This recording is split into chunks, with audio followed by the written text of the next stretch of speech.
Hey, I got another great question today, and that's how do I increase my fees? Listen, coming from experience in this, I had a difficult time raising my fees in the past. Back in the, 15, 20 years ago, when I was seeing a higher volume of patients and I was treating patients at that time, it was all about helping and serving as many people as possible. And so I had a little bit lower fee structure, but I was beating my body up for that low fee structure, if you know what I mean. And so a couple of statistics I think is super important here. So cumulative inflation since 2019 is 19.3%. Okay, just in 4 years, right? Which means a $50 adjustment in 2019 should be $60 today. So have you raised your fees since 2019? Basically you have to raise it $10 a treatment just to pay some of your bills the same, right? How about this? Inflation over 20 years ago, since 2003, is 65.8%. So if you were charging $50 for an adjustment 20 years ago, that would be $83 today. So have you raised your fees? And so the question is, how do I do it? Because I know that, especially for people in our profession, right? You want to help and serve as many people as possible.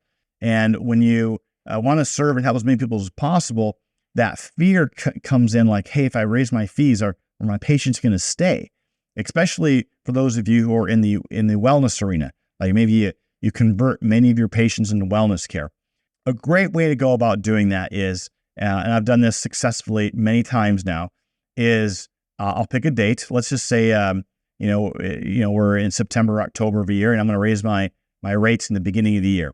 What I would say to patients is like, hey, listen, I'm going to, we're going to be raising our rates, but don't worry about that. We're not doing it until January 1st. And so you can buy as many visits as you want right now, and you can use them how you want to over this next year. But you can buy as many as you want at today's current price. And guess what? I had a lot of patients that would bite on that, and I'd have this cash inflow immediately because people wanted to actually, pay for 20, 30, 40 visits at today's price. And so that's an easy way to ease it in, because guess what? Then everyone knows that you're going to be raising them. If they want to participate in saving money in the future, they can. If they don't, they don't. And every time I've done that, I've lost very few patients. But at the end of the day, the few that I did lose, I more than made up for, the increase in money that was coming in on those who actually are paying those higher fees now. So it makes a huge difference.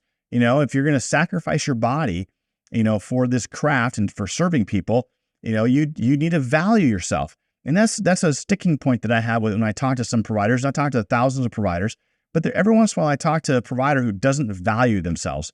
And this is what it looks like. These are people who would not even pay for the services that they're delivering. And this is gut check time. Like, how many of you feel that way?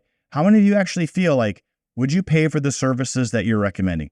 And if the answer is no, I need you to take a step back. Because the thing is if you don't value your services, that oozes out of you. Like, people are going to not value your services, and they don't value your services. Your starting percentage of new patients coming on is going to be super low. And that's a major problem. You guys should be at 80, 90% close as far as your percentages, as far as closing people onto care. And so if you're seeing that your percentage is 50% or lower, I can guarantee you there's a value issue. Okay.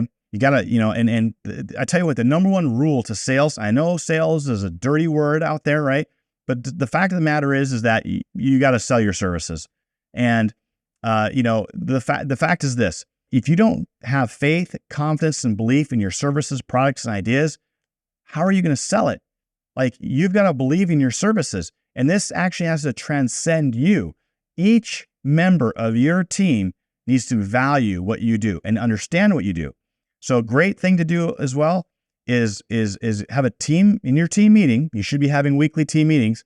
In your team meeting, you should ask the question, hey, on a scale of 1 to 10, 10 being that you completely understand the services that we're doing, and 1, you're not, where are you at? So scale of 1 to 10, what's your understanding of chiropractic? Scale of 1 to 10, what's the understanding of rehab? Scale of 1 to 10, do you understand regenerative medicine? Whatever services you're delivering, do they fully comprehend it?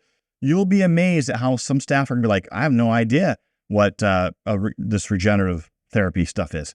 Listen, Your staff are an extension of you. If they don't understand what, your services, then you're not going to sell it.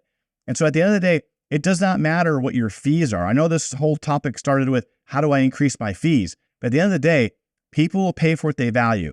So the guy down the street or gal down the street who is double your fee, let's say, may not have any problem selling it if they value their services. Because if you value your services, the patient will value the services, and you'll be on the same page.